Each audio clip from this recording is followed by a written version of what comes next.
Welcome to the first episode of Safe Guns, Fun Guns podcast. We are going to talk about facts and statistics surrounding guns and gun-related deaths. We will also be talking about various self-defense situations, including the White Settlement, Texas church shooting. My name is Jason Sessions, and I am the host of Safe Guns and Fun Guns. You can also look up some of my YouTube videos at Safe Guns, Fun Guns at YouTube channel. The videos are more about education of the first-time shooters, whereas this podcast will include this, but it will also talk about all forms of gun-related information with a focus on self-defense situations and gun numbers.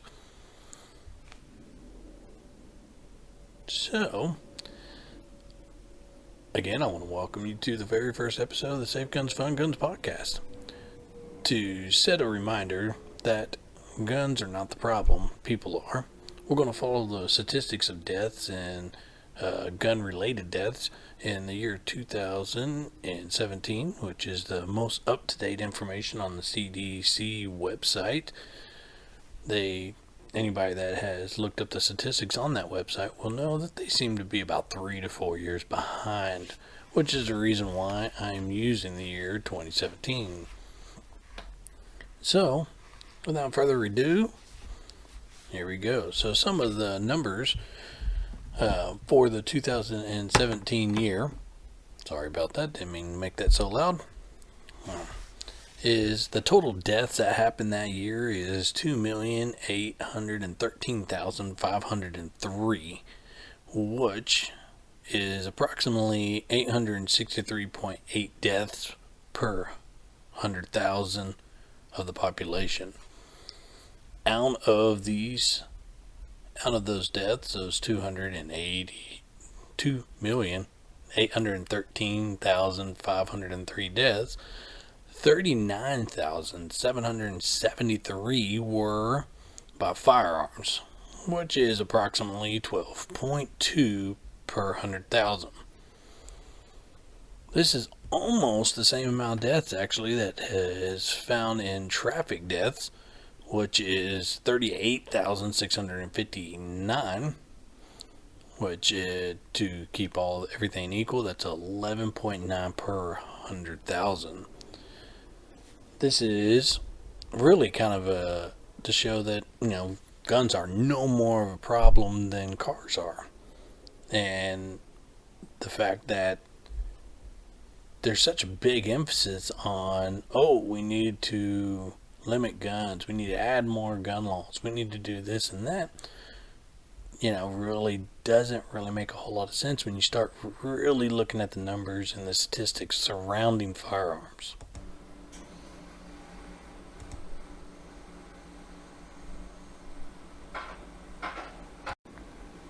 So this is important to know that that in those deaths done by guns and firearms, or firearms in general, that is about 1.4% of all the deaths that happened in 2017.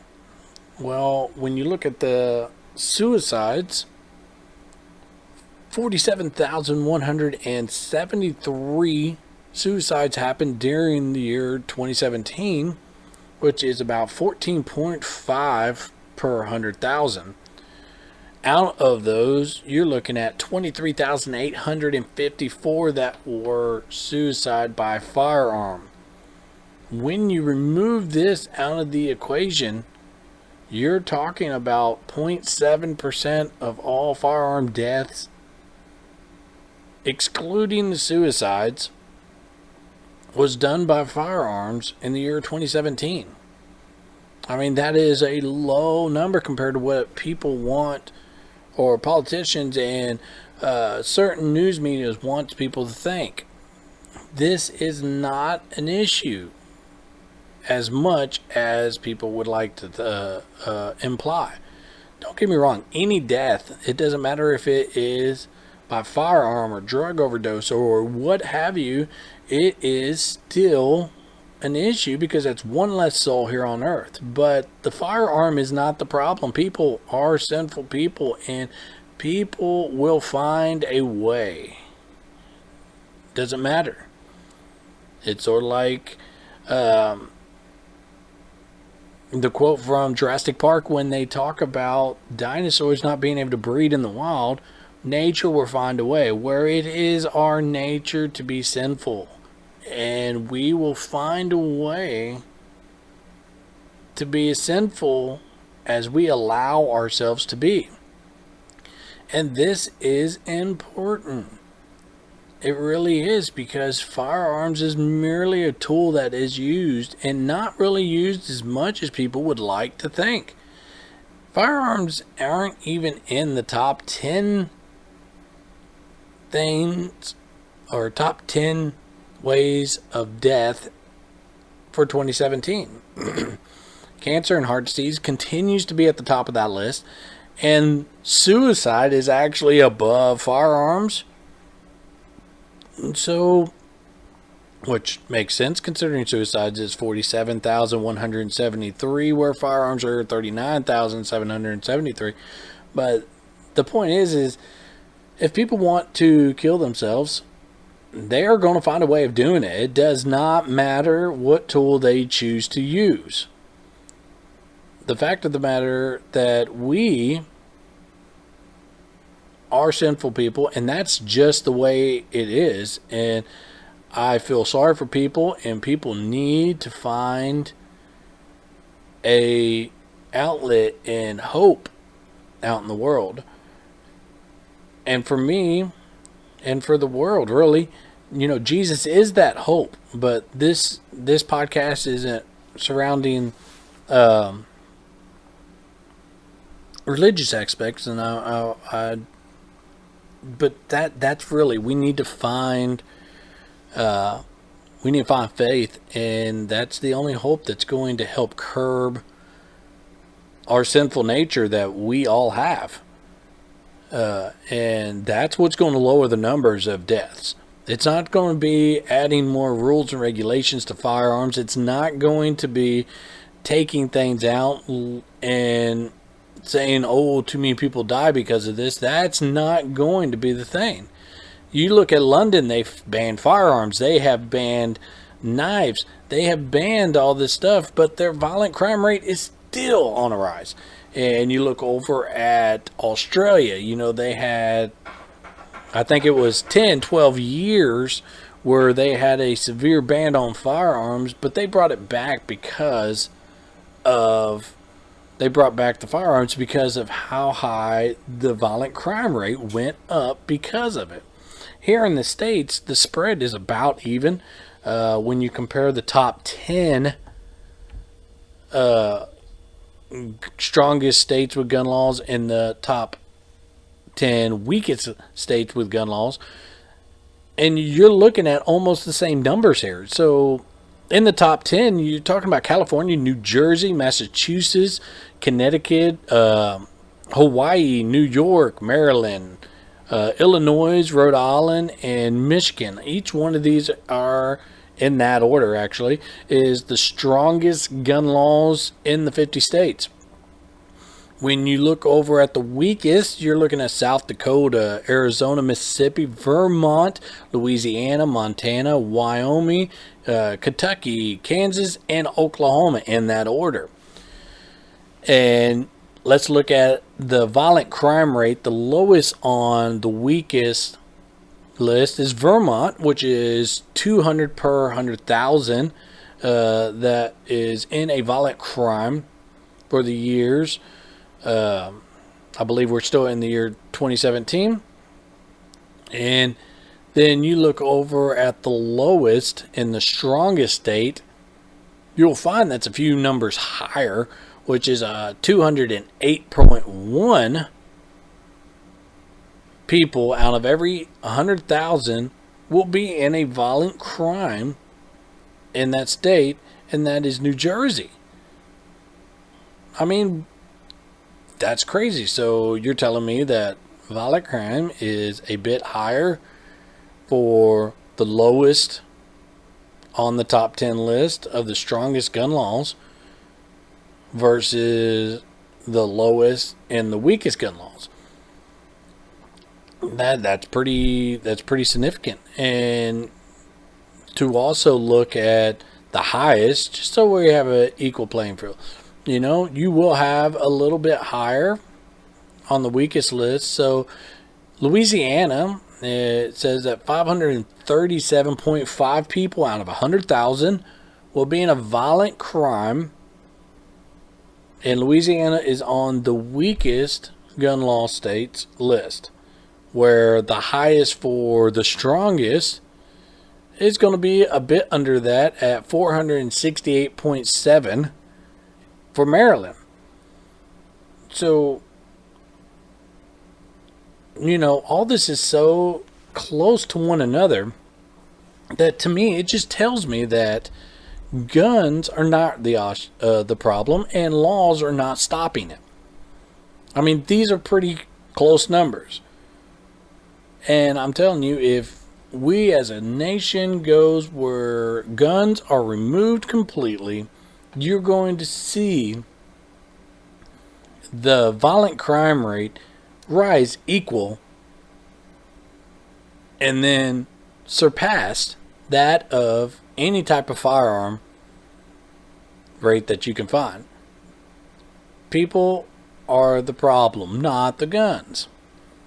So here's to go into more of a self-defense area. So we're going to talk about the White Settlement, Texas shooting over at the Church of Christ over in White Settlement, where 2 members of the church got killed, but it was because of someone who carried a firearm that limited to 2. I hate to see a loss of life, no matter the situation, but this could have been a lot more significant. I mean, you're talking about only 2 people. 2 people passed away and were killed by this gunman because someone else in the congregation had a firearm and ended the situation. Now, I feel really sorry for the families and the friends of these 3 people who died because of this situation, and that includes the shooter. Don't get me wrong.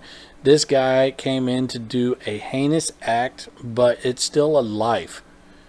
And the sad part is the gap that he was trying to fill, he could have found in those pews. And that is significant for him just as much as it was for the victims. And my heart goes out to all 3 of them. But this situation could have been so much worse. So the national average of response time for the police is 10 minutes. 10 minutes. That is such a long time. 10 minutes.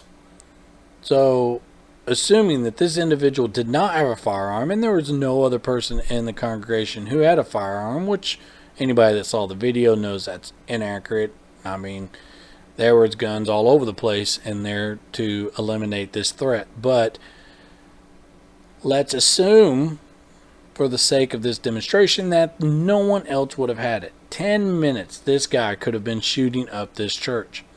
10 minutes. That is crazy. Now, this is a national average, so there are going to be certain areas that the response time is lower. There's going to be certain areas that the response time is higher. So, to keep all things equal and fair, I'm actually only going to assume that it would have taken the police 3 minutes. 3 minutes to respond to this incident. So, the average shooter who's at a gun range can shoot accurately at 1 round per second. There are some that shoot much faster than that, and there are a few that shoot a little slower than that. But we're talking about 1 round per second to hit their target where they want. That is not a lot of time. Now, for the sake of this demonstration, I am even going to raise that up to 1 shot per 5 seconds. That's 30 rounds per minute. 30 rounds per minute. With the response time being 3 minutes, that is 90 people that could have potentially died. But only if if only half of those people, if only half of them were killed or the rounds hit the mark, you're still talking about 45 victims in this shooting. That's 3 minutes. That's only 3 minutes. That is a lifetime, y'all. That is a lifetime. And it is important that it is our responsibility of individuals to protect ourselves, not the police officers. Police officers, I have the utmost respect for. I think there are far more good police officers than there are bads. It goes to the 1% rule where, 1% of the biker gangs out there are bad and cause 90% of the trouble. And that is just the same with the police. There is only 1% out there who's actually being an idiot and taking advantage of their situation in society and taking advantage of not their situation, but their status in society. And I completely am against police officers who do that. And we hear about police shootings all the time, and I look and watch and see the evidence before I make a decision. And for those that do end up being in the wrong, I do strongly agree with them being prosecuted to the full extent, because they are taking advantage of their power in the community, which is completely wrong and asinine. We cannot allow people to do that. But that's 1%. So, sorry, I got a little off topic, but 1% is all the bad cops. So I respect them completely. But 3 minutes, you're still looking at a lot of deaths in 3 minutes. And the fact is it's not their job to protect you. It's your job to protect yourself. And it's your job to protect those around you, your loved ones. You do not have to intervene in someone you don't know, but you have the right to if you feel that you need to. This is part of the reason we have the Second Amendment. This is not just for protection of our home and family, but it's also the protection of our nation and country, to keep people from being tyrants over us, to keep people from putting laws on us that is against the founding fathers' rule that was set out. This is our responsibility, and it is the reason why the Second Amendment exists to begin with. So,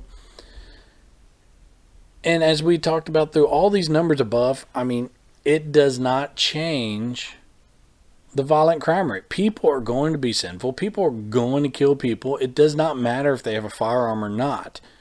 And it is obvious that criminals do not care about the law because they wouldn't be called criminals. It's that simple. So taking away guns would still find a way in the hands of people. There are still gun deaths in London, but what? London's not supposed to have any guns because they banned them. Well, there's still some there. There's still gun deaths in Washington, D.C., which it is one of the few places that do not allow any firearms out in the public at all. But it's amazing that people still die in Washington, D.C. by gunfire. Criminals are not going to obey the laws. It's only the law-abiding citizens who's going to, and now you make them become victims. And that is what we need to avoid. Victims should not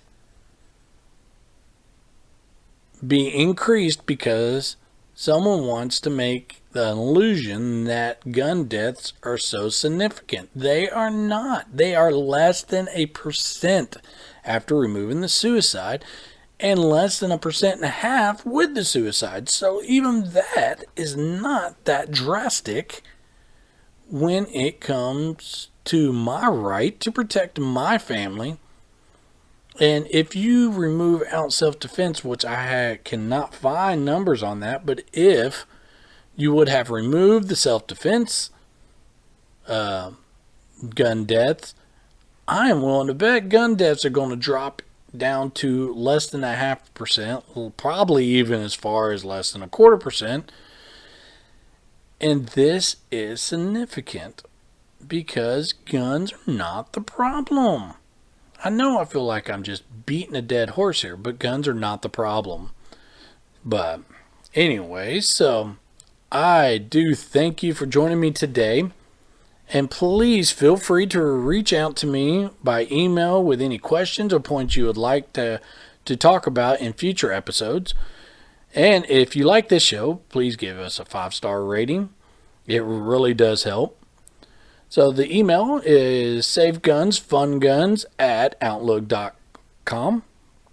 And you can also look my channel up on YouTube, which is also Safe Guns Fun Guns, and look at some things on there. I only have a few videos on there, but again, like I said at the beginning of this episode, that this is only geared for people who are new shooters, completely new shooters. So it's really more about gun safety, gun laws, or not gun laws, but gun rules at the gun range, firearm rules in general. I go over some parts of the guns. There's a few reviews in there concerning holsters and firearm dismantles. It's not very many, but it's there. So please check us out there and subscribe, please.